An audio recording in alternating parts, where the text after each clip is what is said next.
Happy Sabbath, and I thank you all for joining us. Today is 7th or 5th of July, and we are so happy that you are in the house of the Lord. I'm going to talk about a sermon titled The Beginning and what the misconception has been about God.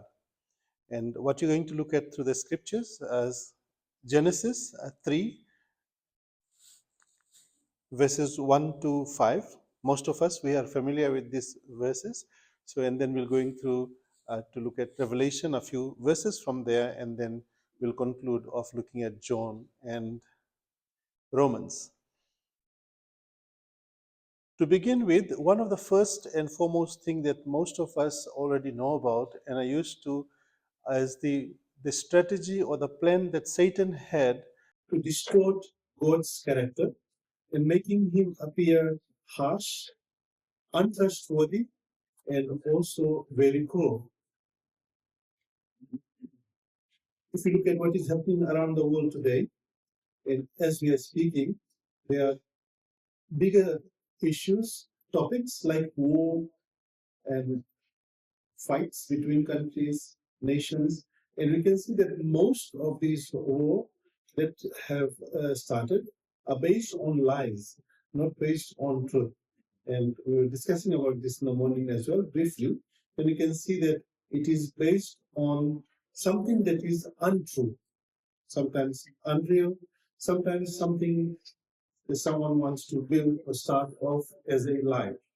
The greatest conflict in the universe, say a war between good and evil, started not with violence, but with distortion of God's character.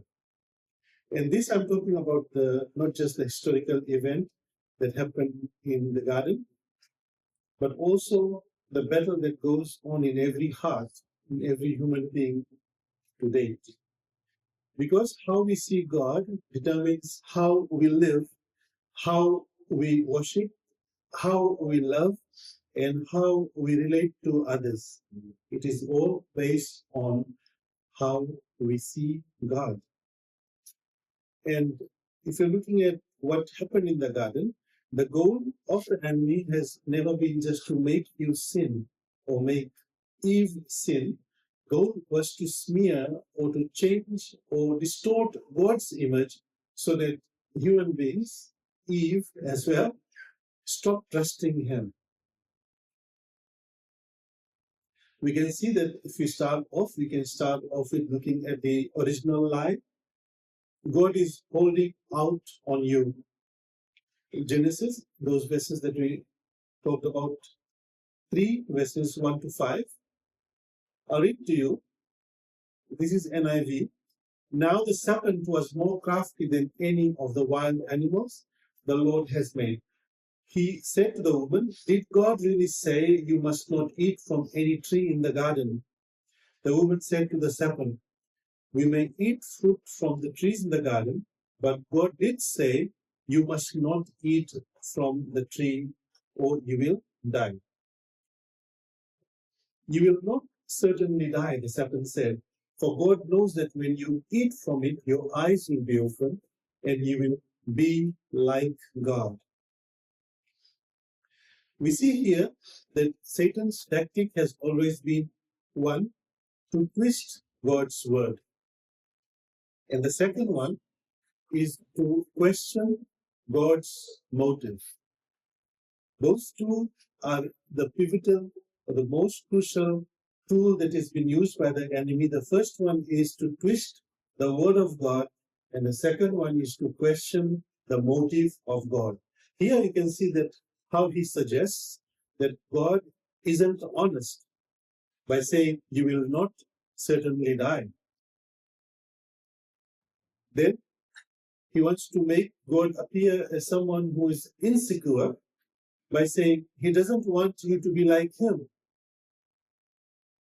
putting that God is insecure of what his position is. And the third one here, God is withholding good from you by saying your eyes will be opened. That lie planted a seed of distrust, and distrust is what broke the relationship that God was trying to form, or he was forming. Distrust is something that is present even in today's world, the same distrust that is there that can break that relationship. And how it starts is with that seed that has been planted.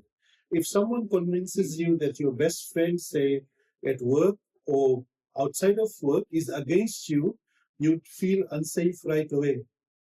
No matter what your friend does, you'll always have that inside of you that, yes, no, I totally know everything that he or she does. It will convince you to say, no, there's something behind it. There's another motive just because somebody has whispered something in your ears. Satan did this with Eve as well. And he's still doing the same till today. Secondly, you'll see that Satan's war is against the character of God. Revelations 12, verse 9 to 10. The great dragon, called the devil or Satan, who leads the world astray, for the accuser of our brothers and sisters, who accuses them before our God day and night, has been hurled down. He is the only one with one task to do, is to accuse and to bring people down. And he's doing it not only at one time, but doing day and night. He's not just the tempter that you may know him as, he's the accuser and the deceiver as well. He deceives the world about what God is like, and then he accuses us before God, and he also accuses God before us as well. So he's doing the dual role that he's playing there with us and also against God. What is his goal? Why does he want to do this? And one, the very basic thing that he's trying to do is paint the picture of God as a villain, someone who is unjust, angry, controlling, and violent. Next, we see that the lie behind all false theology, God is not love. That God is not love, as the lie behind a false theology. John 8:44, if you have that on with you, we're going to flip through. You'll see here it's written, you belong to your father, the devil. There is no truth in him. When he lies, he speaks his native language, for he is a liar and father of lies. When you are looking at this verse here, one thing is for sure, that we're dealing with someone who is not going to speak the truth, because the native language or the mother tongue or the language that he understands is that of a lie based on not the truth. Jesus, when speaking about this one in John 8:44 here, we try to see what's the background to this, why he's talking about this. And one thing that is very significant is that he's addressing the Jewish leaders. And it is not being against all Jews. This is not a statement, as sometimes preachers will try to take this and say that, oh, this is talking about this group of people. It is not about that group of people at all. He's addressing the Jewish leaders, who most of us know them as Pharisees, or those who are opposing him, opposing Jesus. We can see that this truth here that Jesus speaks about who is that who's perpetrating all the lies is the enemy. The enemy's picture is painted, and we can see that it is just trying to clarify what is happening, separating the darkness from the light and showing the light onto this dark truth. When we see that this verse here also brings about this three main ideas about spiritual heritage.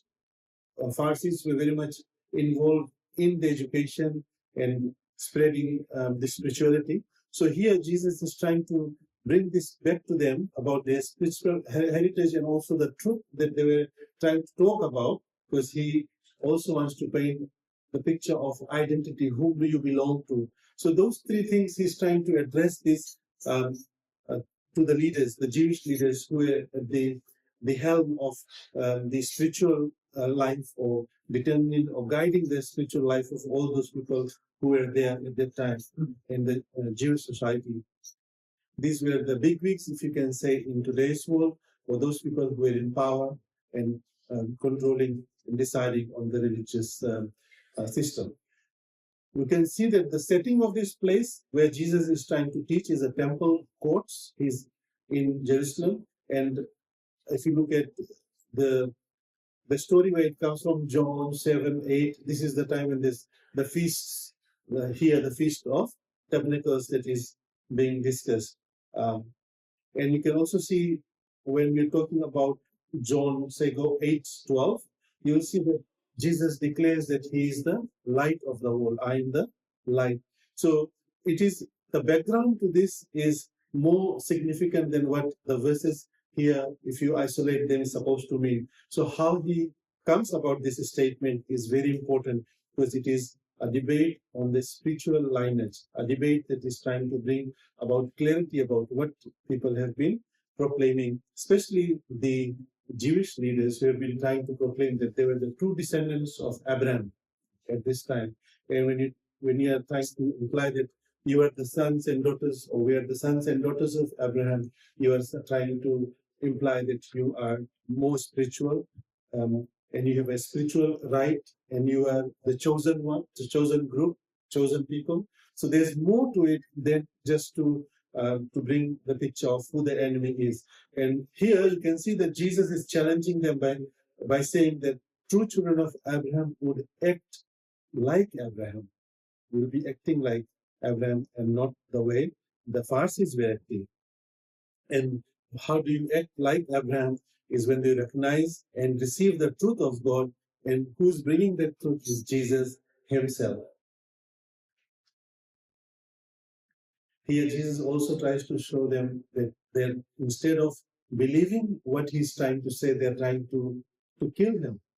They're trying to remove the truth from where they're supposed to. And this is actually in contradiction of what Abraham would do. And they're saying that we are doing this because we are from Abraham. We are the chosen people. We have the right. And he makes this profound claim that their spiritual father is not Abraham, no God, but the devil, because they reject the truth and they harbor this murderous intent and they align with deception. So this is the group of people who are there trying to reveal the truth, which is not the truth. They're trying to paint a picture of God, which is distorted, which is not true, which is a very difficult and a different image that God, the true God is. We don't know at this time. It is only through Jesus that it is being clarified and explained. And lastly, here you can also see that the father of lies is explained when Jesus calls the devil a liar from the beginning, and referencing Satan's role in deceiving human beings all along from Genesis 3. He has been deceiving, and that was his work.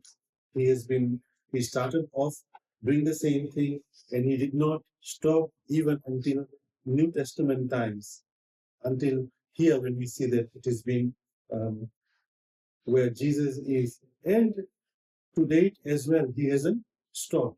He still is in that same business, trying to discredit and bring disrepute and distort the image of God. Here the phrase when I spoke earlier, when he lies, he speaks his native language, or in simple terms, his mother tongue. This highlights that Satan's intrinsic nature as a deceiver is always what he has been.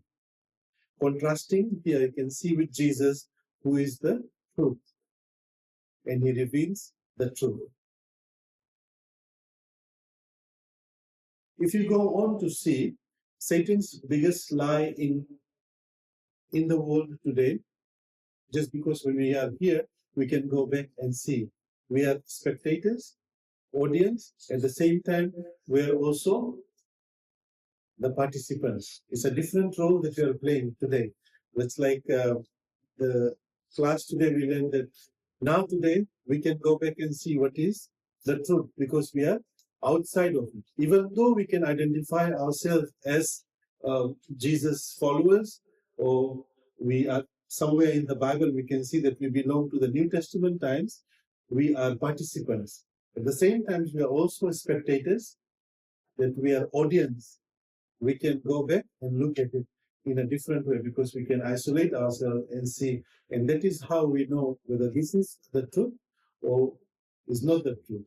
It is like a movie that has been played, and we go purchase the ticket, and we sit down, take the seat, and we sit down and watch the movie. And at the end of the movie, what we can come up is, oh, this was good. We found this to be something relatable. Bible today is the same with us. When you are reading it, you can make sense, you can understand some, and those things that we can see more clearly that was not seen by those people who were there during that time. I hope that makes sense.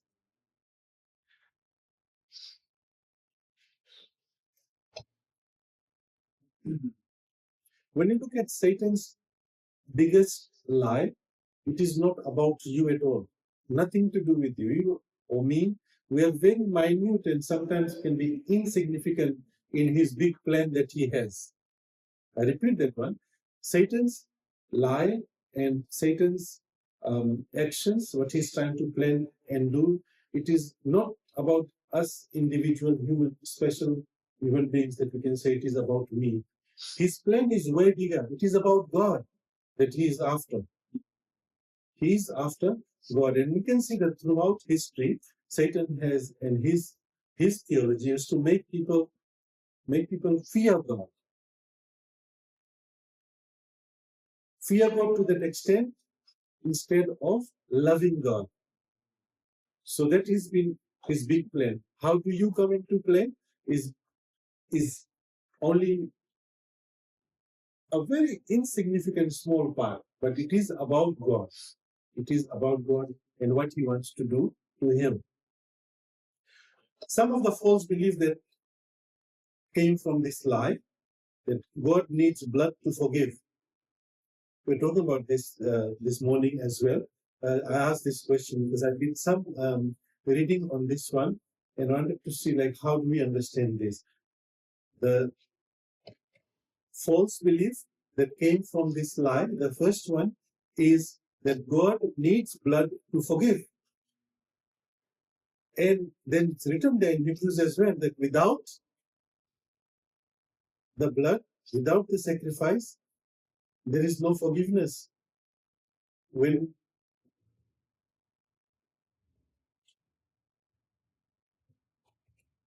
you're looking at Hebrews 9:22, without the shedding of blood, there is no forgiveness. That verse is there. It's written. And sometimes it brings us to question what was happening in the systems, in the society. Leviticus, what was it all about?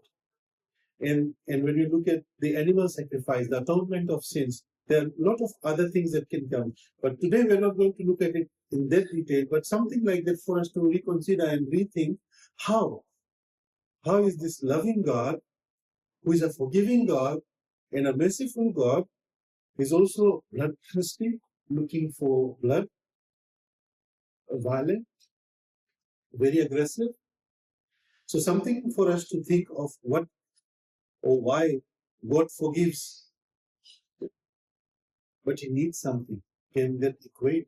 If it doesn't, then maybe God forgives because he is love. And Jesus' death in itself is the ultimate revelation of that love. And you can see that it is not a price for it. It's not a price paid for love. It's not a price that has been paid so that love can be given. The love is always there without any condition. Maybe a little bit too much for this morning, but just so we know that when God loves, he loves unconditionally. Then also, Satan tries to put this in our mind that God punishes endlessly without mercy. God's punishment is endless. How do we buy that theology? That he's going to punish us and it's going to be an endless punishment. So a hell has been made by him so that those who will not fall into the right category will go to hell. A distortion of the truth, if you can say. God kills to prove he is holy by declaring that everyone who doesn't fall into that criteria to be killed and their resources to be brought to him, he is going to be a holy God and he is going to kill those to prove this is a false and distortion image of God as the deceiver tries to bring this to us. And maybe the last one, most of us will be struggling with this, that you must earn his acceptance with your hard work. You have to earn to be accepted with your work that you need to do to receive. Your work that you are doing, it has to be worthy for God to accept you. There is nothing like that when you see who he is that forgives without any condition. These are big lies and distortion of God that has been not only today, it's been there for endless times. We have been seeing that it has been happening, and to an extent that it has become a system of belief, and by religion and other means we have used it so often that we have become so much immune to not seeing otherwise. One thing that we all know, those things that I've just shared, these were not the teaching of Jesus. When he's trying to bring about the character of God, when Jesus shares about his Father, these are not the characteristics of God at all. It's totally different. He shows, Jesus, he's trying to show us the Father as someone who forgives his enemies, someone who heals the broken, someone who welcomes the sinners by sitting down with them and eating and drinking with those who do not do the right thing.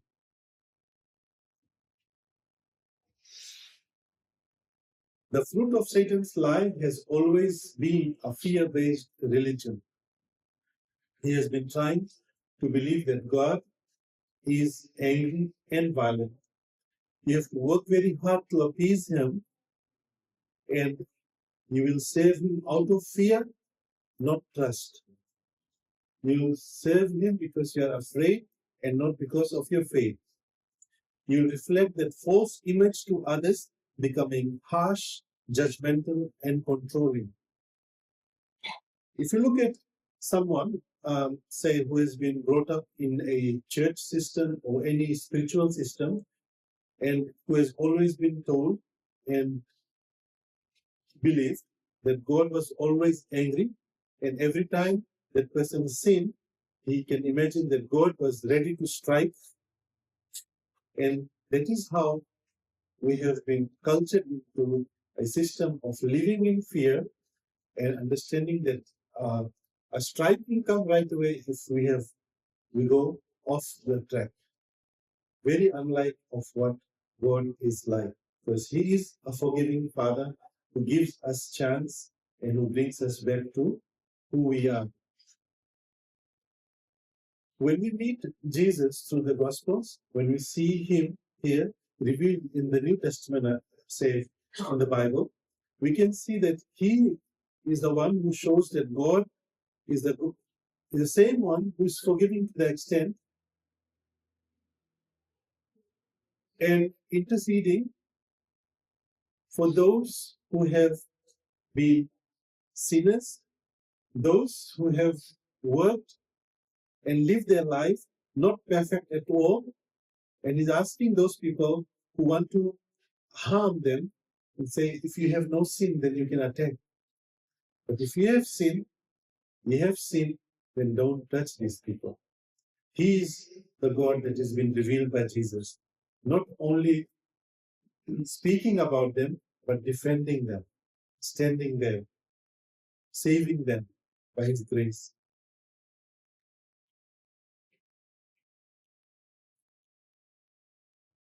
This is when you finally feel safe in the presence of God. The true love of God can only be experienced when you feel safe in His presence. When you have fear in His presence, then you will never experience the love of God. To experience God's love, you have to feel His safe. You have to feel His safe presence. That you know that His presence is not going to affect you. Then you'll be able to draw closer to Him. 1 John 4:18, there is no fear in love, but perfect love drives out fear, because fear has to do with punishment. Where there is fear, the other thing is punishment always attached with it. What is the cure? How do we move from here? We can only see that Jesus is the only cure, the true revelation of God.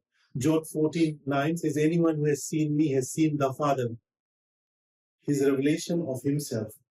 When He is revealed, the Father is known. And Jesus came to destroy the lies of the devil, not just through His words, but through His whole life, the action in all of it. He was trying to reveal His Father. Started with forgiving sinners, rebuking the legalists, refused to call down fire on His enemies. Luke 9:55 said, no, I'm not going to call them. And then He died praying for those who killed Him. At the cross, we can see that Satan's greatest lie was crushed. At the cross, Satan's lie was crushed, the lie all about God, that God is against us.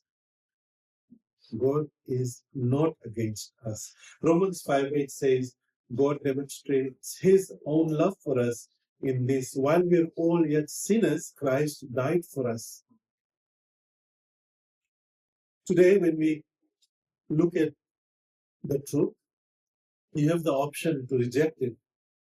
Again, when you look at the lie, you also have the option to reject it. What do you choose? As we close, maybe this is the time for us to think the image of God that we are holding on to, that we plan to hold on to.